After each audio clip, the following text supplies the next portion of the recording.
Para tersangka tragedi mengerikan di Papua Kabupaten Mimika dijerat pasal berlapis dan pembunuhan berencana atau pasal 340 KUHP. Pangdam 17 Cendrawasih Maijen TNI Muhammad Saleh Mustafa menegaskan proses hukum terhadap 6 anggota TNI yang telah menjadi tersangka akan dilakukan secara cepat dan tegas. Sudah ada tersangka dan pasal-pasal hukumnya sudah ditetapkan, yaitu pasal 340 KUHP dan pasal 365 KUHP, sehingga pasal berlapis dan sudah olah TKP.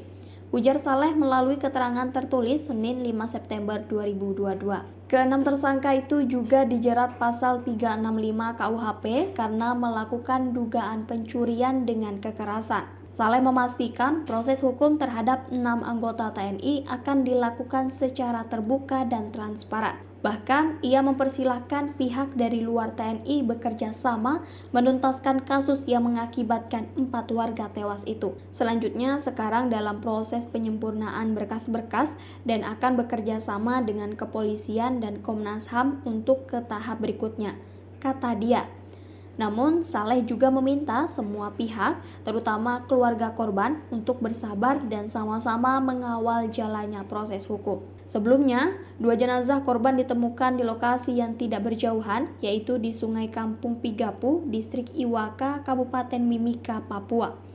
Waktu penemuan kedua jenazah berbeda hari, yaitu pada Jumat 26 Agustus 2022 dan Sabtu 27 Agustus 2022.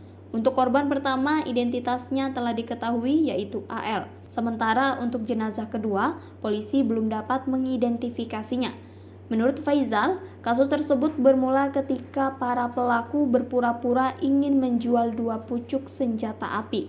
Korban yang tertarik membeli kemudian datang dengan membawa uang 250 juta rupiah. Namun, para pelaku melakukan pembunuhan dan membawa kabur uang korban. Selain ketiga tersangka yang telah ditangkap, Denpom Mimika juga sudah menetapkan 6 anggota TNI sebagai tersangka karena diduga terlibat dalam kasus tersebut. Bahkan Presiden Joko Widodo ikut memberi atensi kepada pengungkapan kasus mutilasi 4 warga di Kabupaten Mimika, Papua. Dalam kasus tersebut, selain ada 4 warga sipil yang dijadikan tersangka, terdapat juga 6 oknum anggota TNI yang diduga ikut menjadi pelaku. Oleh karena itu, Presiden telah memerintahkan Panglima TNI Jenderal Andika Perkasa untuk membantu pengungkapan kasus tersebut. Saya perintahkan Panglima TNI untuk membantu proses hukum, ujarnya di Jayapura pada Rabu 31 Agustus 2022.